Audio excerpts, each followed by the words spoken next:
क्या तुमने कभी सोचा है, अगर ईश्वर सब कुछ कर सकता है, तो फिर उसने अपने बेटे यीशु मसीह को क्यों इस दुख, दर्द और मृत्यु से गुजरना पड़ा? क्या जरूरत थी क्रॉस पर इतना कष्ट उठाने की?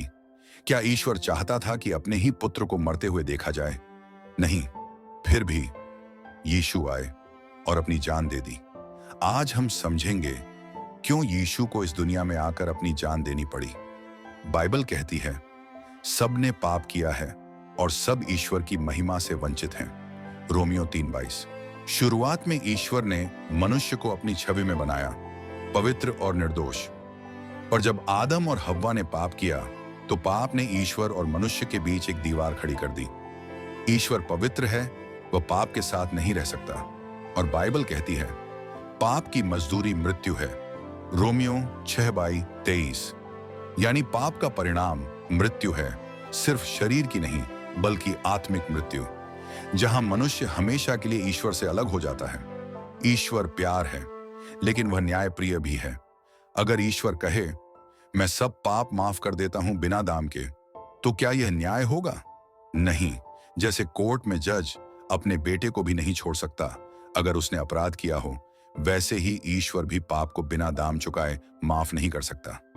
पाप का दाम किसी को चुकाना ही पड़ेगा, और ईश्वर ने फैसला किया, वह दाम हम नहीं बल्कि वह खुद चुकाएगा। और इसलिए ईश्वर ने अपने आप को मनुष्य के रूप में भेजा, यीशु मसीह के रूप में।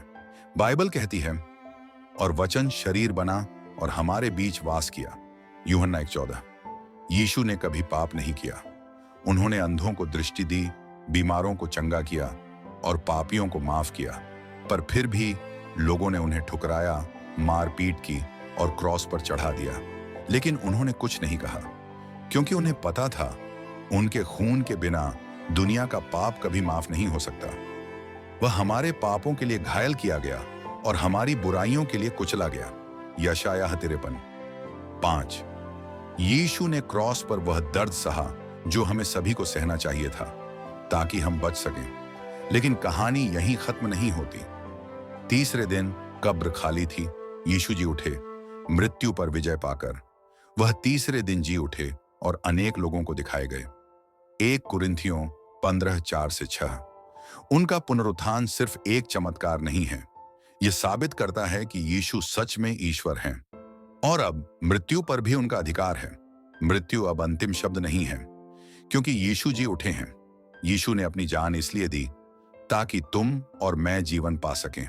बाइबल कहती है, क्योंकि ईश्वर ने संसार से ऐसा प्रेम किया कि उसने अपने एकलौते पुत्र को दे दिया, ताकि जो कोई उस पर विश्वास करे वह नाश न हो पर अनंत जीवन पाए। यूहन्ना 3:16।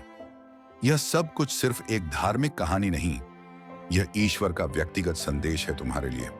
यीशु तुम्हें दंड देने नहीं बल्कि उद्धार देने आए हैं। वह कहते हैं, मैं ही मार्ग, सत्य और जीवन हूं, मेरे बिना कोई पिता के पास नहीं आ सकता। यूहन्ना 14:6। बस विश्वास करो और वह तुम्हें नया जीवन देगा। क्रॉस पर लिखा हर खून का कतरा ईश्वर के प्रेम का सबसे बड़ा सबूत है। यीशु ने कहा, मुझे प्यार के लिए मत ढूंढो, क्रॉस पर देखो, वही मेरा प्यार है। आज अगर तुम थोड़ी देर रुक कर कहो, प्रभु यीशु, मैं मानता हूं कि आप मेरे लिए मरे, आपने मेरे पापों के लिए खून बहाया और मैं आज अपनी जिंदगी आपको समर्पित करता हूं, तो याद रखो, उसी पल से तुम नया जन्म पा जाते हो। यीशु जिंदा है और वह तुम्हें बुला रहे हैं। अगर तुम मानते हो कि यीशु तुम्हारी जिंदगी के प्रभु हैं, तो कमेंट करो, यीशु मेरी जिंदगी का प्रभु है। और इस वीडियो को शेयर करो ताकि और लोग भी जान सकें क्यों यीशु ने अपनी जान दी और किसके लिए।